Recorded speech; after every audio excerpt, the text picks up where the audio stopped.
Listener-supported St. Gabriel Catholic Radio AM 820 brings you Family Sanctuary, a show that inspires living the gospel message in word and deed within our families. And now, Family Sanctuary with host Peggy Hartshorn. Welcome to the Family Sanctuary, focusing on life-giving relationships and the family. I'm your host, Peggy Hartshorn, chairman of Heartbeat International, that advances life-affirming pregnancy help around the world. And today we've got a wonderful program, wonderful guests that I know you will love to hear their story. And it's part of our series that we've been doing called The Secret of a Long Marriage. And you can find those programs in our archives at stgabrielradio.com. And so far we've heard from couples that have been married over 50 years, 25 years, 35 years, some wonderful stories. But today we have an exciting opportunity to hear from a couple who've only been married for 4 years. But I believe they have a true beautiful story, and they're going to be sharing, I think, one of the best secrets, unfortunately, to a great and a long marriage, and that is a beautiful courtship, a great courtship. We don't hear a lot about that term courtship anymore, but actually courting each other, getting to know each other, truly getting to know the values and the faith of the other person that the Lord has presented to you, and truly prepare for a beautiful marriage. To me, I just love that part of your story, and I think that it's going to be wonderful for you to hear it. So thank you, Kurt and Maggie Dieringer, who are now with us by phone. Welcome to the program. Thanks so much for being here. Yeah. Thanks for having us. You're very welcome. And I'm just blessed to have gotten to know you two. And actually, I got to meet Maggie first. Maggie Dieringer is actually in the same parish that my husband and I are. Maggie and Kurt are. And Maggie is a teacher at St. Mary, Mother of God Parish in German Village. So teacher at St. Mary's School. So that's how I got to know Maggie. And then got introduced to Kurt, and I've been truly blessed by your story, and so happy to have you able to share it with us today. So, Maggie, you're a religion teacher at St. Mary's School, right? That's correct. That's correct. This is my third year going in. Oh, wonderful. And Kurt, you work as a contractor with Eco House Solar.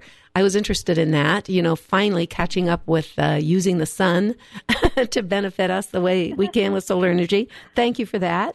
And you've been married for 4 years. Soon will be married for 4 years. And you have your first child, Joan, who's 2. So you're just starting out on a long and beautiful road, I believe, as a married couple and as a family. So as we got to know each other and I heard your story, I was really just so, as I said, blessed to hear how you met and what your courtship was like, what your dating was like. And I really believe that is a key to your relationship now, which we'll also be talking about. What's it like now that you're married and married for almost 4 years? Start your story, though, by telling us about how you met and then how you courted and why you ended up, I think you said because it was winter when you met. That was a blessing in a way for how you got to know each other. So just tell us about that. I think our listeners will be kind of surprised at how you met. Well, it was Jesus that shipped us, and that's millennial speak for was the matchmaker. So okay. We were each attending a adoration event at St. Matthew's in Gahanna, which neither of us attend regularly, but they used to hold this regular event for young adults, and she had come for the first time. She had met one of my friends just during casual conversation afterward, and so we were walking out the door at the same time, and she kind of butted her way into our conversation. And like you said, it was winter, so it was about 10 degrees outside, and I literally shook her hand, the moment we came out the door, and there was a spark, and we each wanted to talk more, but couldn't stand to. So when it was too cold, huh? She went to leave she kind of pulled her car around another time and asked for directions on where she was going. But I'm really good at directions. So that's what I told him a couple months later. Good ploy there, though. I was all too happy to help. I like the scripture verse, wise as a serpent, innocent as a dove, and I felt like that was a pretty good move there. Right. Casually asking for a direction. A good line, as they would say. And so this was the first week of December. I followed up with her shortly after and just invited her to Mass because it was the Feast of the Immaculate Conception. So I had already been a parishioner at St. Mary's and invited her to come there with me, actually for her first time, I believe. And believe it or not, that date was not awesome. So we had a fine time, good dinner conversation and such after Mass. But that same kind of chemistry that we felt in our initial meeting was not there. In fact, I came home that night and I told my best friend, I don't think I'll ever see her again. But I guess fate would have it that after a few days, each of us, wanted to be hearing from the other, and so we did talk again. We did go on another date about 3 or 4 weeks later, and of course, here we are. Well, I think you said when I talked to you earlier, Maggie, you said you were definitely not going to try to meet your spouse online. You had just decided that was not the way you wanted to do it, right? That's correct. I just had it in my head that when my grandkids would ask me, how did you meet Grandpa, that I really didn't want to say online. I wanted a more romantic or at least a more personal story. So I really talked to Jesus a lot about that in prayer. And I tried very hard to be humble and to be open to the idea if I felt like he was calling me to do that, because I have a lot of very good Catholic friends that have met their spouse that way. But it was just very important to me that I didn't want to meet my spouse that way. I wanted a more personal relationship and didn't think in my wildest dreams that he would allow me to meet my spouse in adoration. That seems like a little bit of a Catholic fairy tale. It does. It does. But now, isn't it wonderful?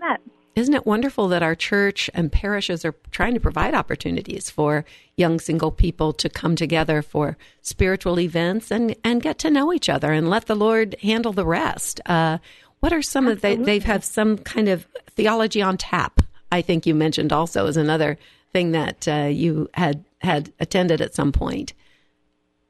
Yes, that's true. We both went to Theology on Tap a number of times. And after we were dating for a few months, we discovered we had actually been introduced at Theology on Tap about 9 or 10 months before we met again at Adoration. But neither one of us were in a good place to be dating, so nothing happened. It wasn't a big introduction, but it was kind of fun when we were like, oh my gosh, you were there. I remember meeting you. And then we even were able to go back on the Theology on Tap Facebook page, and we found the picture of us sitting like 4 people apart. So that was just really fun too. That's really neat, and how God will give you just lots of opportunities, and kind of what do I want to say, weaving your lives together in some subtle ways. So then, because it was winter, you pretty much had to stay inside, so to speak, and you didn't have a lot of money to spend on dates. So again, this is really amazing. But I just love the fact of how you got to know each other with deciding to have some home cooked meals together. Yeah, in fact, what I like to call our first successful date, when we finally did give it a second shot, we were each just preparing for our individual family Christmas gatherings by making a dessert. And so we decided we'd make the same dessert together and, spend that time in the kitchen. And it became a rhythm, for a lot of dates. If we didn't have something else planned, then that's what we would do, is simply cook and eat together, wash dishes together, and read a chapter of a book. So we had purchased at the time a copy of Christian Courtship in an Oversexed World. And that book by Father Morrow I think we literally read every page. It was fantastically written and laid out the way we needed it to be, and just helped set the tone for trying to do this the right way and actually making it a discernment of marriage from the start. That's the point of dating. The point isn't anything else.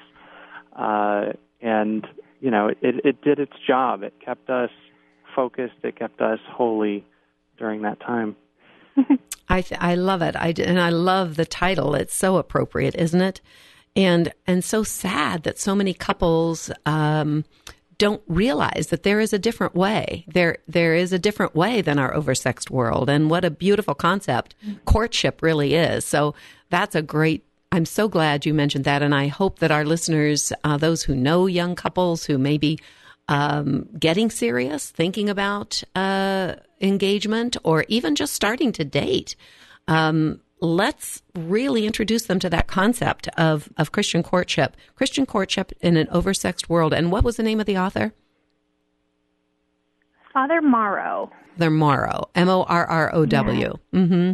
Correct. And then I think you mentioned a couple of others that were actually written by an evangelical Christian. Yes.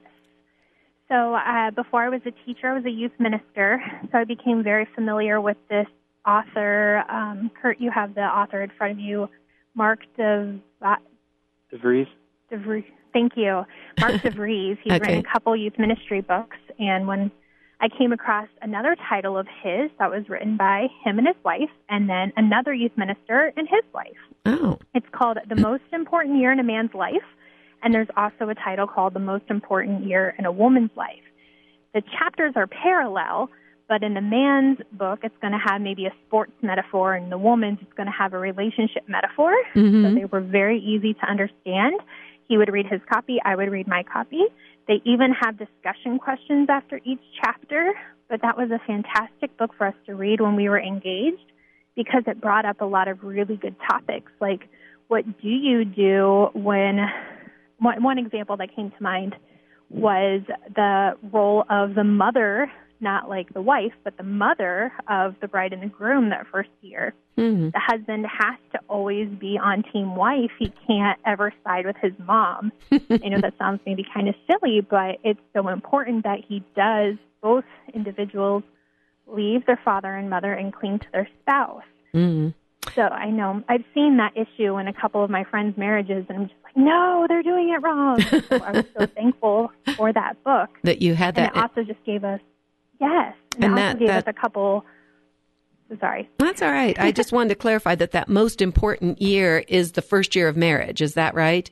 Correct. Mm-hmm. Yes. Mm-hmm. Mm-hmm. Great. Well, I love that. The titles, I think that's those are great resources for parents listening, grandparents listening, young couples listening. These would be wonderful to help you really understand and lead a holy courtship, as well as be prepared for that first year of marriage. Well, then you also went on an engaged encounter weekend, and I want to talk a little bit about that, or have you talk about that, and how powerful that was in your courtship and marriage prep. But we were already halfway through our program. I can't believe it. The time has gone so fast. And I want to reintroduce our guests today on the Family Sanctuary.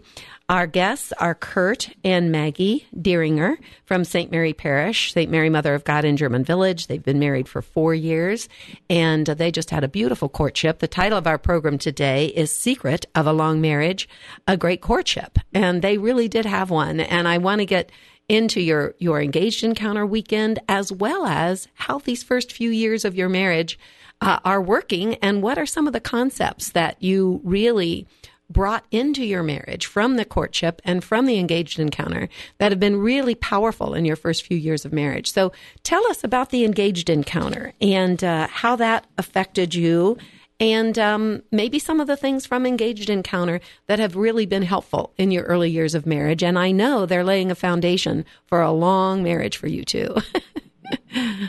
They are. A good friend of mine was active in marriage encounter ministries, so when I was first engaged, he mentioned to me that that's, a marriage prep option as well. And I'm familiar with or having listened to him, familiar with the fact that it's largely based on dialoguing. So there's a lot of time focused during that retreat just on the couple. You know, you're given talks and you're given prompts for writing letters to one another. Don't give too much away. It's supposed to be a secret. But we know the dialogue means die. It's two people communicating together, right? Yeah. But during the weekend, even, like she said, it is a secret. The process and the time frame is largely unknown. And so you go in and, you know, you put your phone away and you enter the retreat. And having to trust that process and not knowing what was next just helped us to enter into it a lot and really became a metaphor for the trust that we're putting in this marriage and not knowing what was going to happen down the road, right? Mm-hmm. Because as things happen, it's not, are we going to survive that? It's, how are we going to survive that? The question of the length of the marriage is not a question for us. It's a permanent thing, and that sacramental nature of it was something stressed in the program. So, I love that that you pointed out the analogy of trust. You go in and you don't know exactly what's going to happen, but you're trusting that the Lord is there and that what you're going to be led through, you know, will be a powerful experience. So I think because you had such a strong courtship already, you said you really, the concepts of the weekend were not revolutionary to you. They were not all that surprising, but they did help you delve deeper. And I know, Kurt, particularly, you told me that there were a couple of things that were said on the weekend that have become pretty important in your early years of marriage. There were. As silly as it may be, just rules of thumb or things to remember that help keep us centered. One is a story that was shared by a priest about an old couple who used to write the word schmilly on everything, like in the fog of the bathroom mirror or, you know, on a cereal box or whatever. And schmilly is an acronym, by the way, for see how much I love you. So maybe the husband does something nice for his wife, and he leaves the word schmilly behind, so she feels loved by what he did. She notices it because can also be used. Yeah, I was just going to say sometimes one partner will do something specifically as an indication of love, and the other person maybe doesn't even notice it. Isn't that sad? Or takes it for granted. We're very familiar with, which has been kind of difficult for both of us. So schmilly, once we brought that back into it, it's been a nice way to, I know it sounds a little anti-Catholic sometimes to say, to see that good work is seen, but in a marriage, it's good to know that your partner is thinking of you and to know that they're doing an act of love. Right. And it's been helpful in that way. Sure. And even if you kind of knew that what the person did was an act of love, if you're a little bit standoffish that day, you might say, well, you know, I deserve that act of love. I've been working too hard. You might not have even appreciated it, but leaving, I love what you said, Kurt, leaving that word schmilly on the bathroom mirror, for instance, or reminds the person, I love you, and I did something for you, and brings a smile to your face, right? Mm-hmm. Absolutely. Yeah. So how have you used that? I think you gave me an example,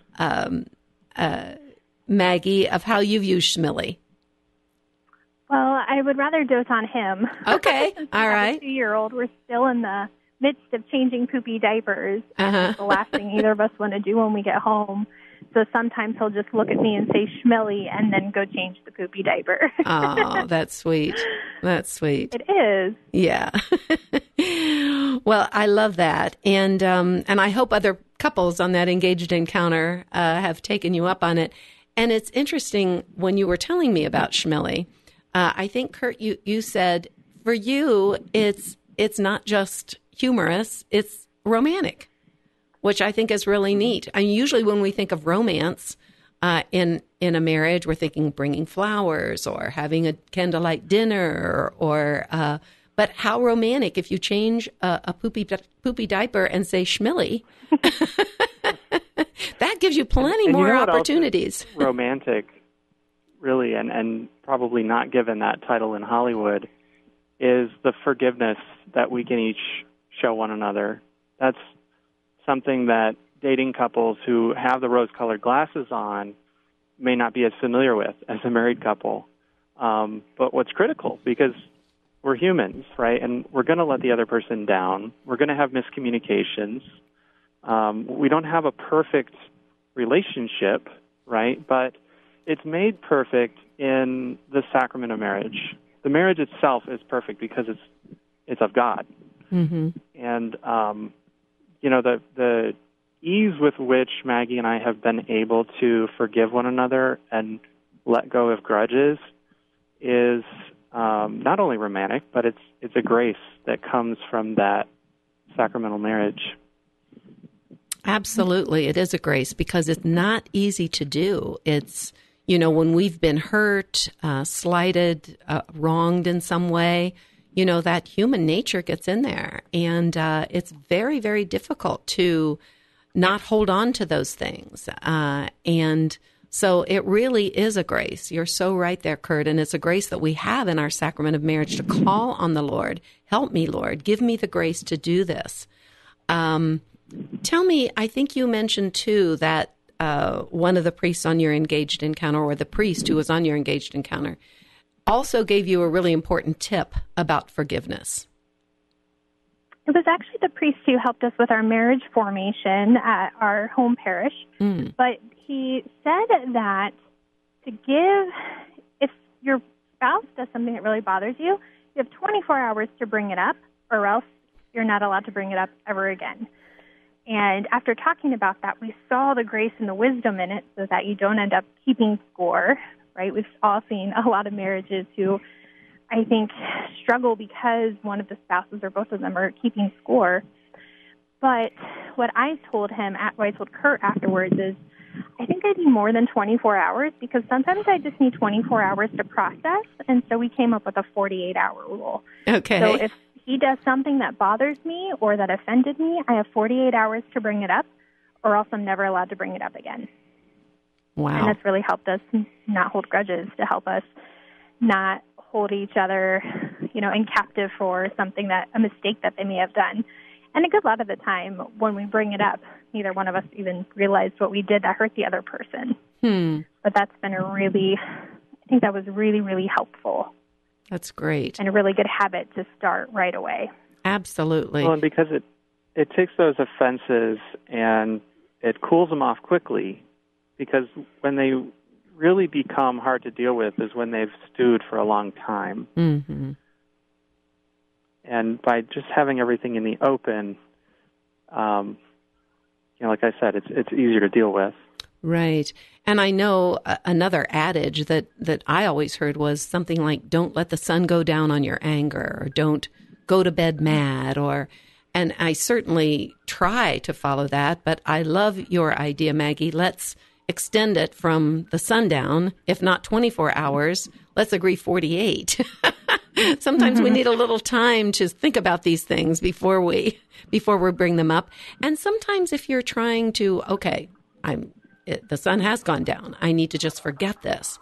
Sometimes simply trying to forget it doesn't solve the issue, doesn't solve the problem, and it may come up again. Kurt, I think you mentioned to me that there's something else you try to add when you say, I'm sorry. Will you please forgive me? Yeah. I love that when you said that. Yeah, it's too easy to maybe even quickly say that term, I'm sorry. I'm sorry for what I did. I'm sorry for what I said. But if you add, will you please forgive me? I think it takes it to another level. And so that has that really been a help to both of you? It has. The way it was explained to us was almost in terms of power. So if I did something to offend Kurt and I say I'm sorry, then I am holding all the power in the situation. Kurt has no say in forgiveness or not because I didn't ask for his forgiveness. I just said, oh, I messed up, I'm sorry. But if he actually has to say, I forgive you, then he also is taking a little bit of, power sounds weird, but he's taking a little bit of the power and the ownership back of saying, I do forgive you, and so I won't hold this against you any longer. There have been plenty of times where we've been arguing, and he looks at me and he says, I'm sorry, do you forgive me? And I have to say, yes, I forgive you because of the cross. I have to forgive him. But there are many times where I don't want to forgive him, but I have to, and then it does help the argument go away. The grace of the sacrament does come into play. It is active in our lives, and the feeling does follow the forgiveness, which I think a lot of us try to fight. We try to wait to forgive somebody until we feel better, but that's not the way the cross works. We have to do the forgiveness, and the feeling will come. Yeah. And so having that extra, please forgive me, will you forgive me, really allows that to come full circle. That's beautiful. And allows that healing to begin. And in our marriage encounter language, my husband and I were in marriage encounter for many, many years. It's a decision to love, and then the feeling of love will come later. And it's a decision to forgive, and the feeling of being forgiven and having been asked for forgiveness follows that. Well, your story is absolutely beautiful, Kurt and Maggie. Unfortunately, we were out of time for the program, but I do want to mention those books again, and engagedencounter.org, which was an absolutely beautiful experience for you and for those who participate. The Christian Courtship in an Oversexed World, the most important year in a man's life, the most important year in a woman's life, and another book that we just reviewed recently on St. Gabriel by Perry Cajal. That's in our archives. So thank you, Kurt and Maggie, and thank you all for listening. This has been The Family Sanctuary on St. Gabriel Catholic Radio with Peggy Hartshorn as your host, and archives at stgabrielradio.com. So join us again to strengthen our families and make them sanctuaries of life as God intends. Family Sanctuary is a production of listener-supported St. Gabriel Catholic Radio, AM 820. Archives of Family Sanctuary with Peggy Hartshorn are available at stgabrielradio.com.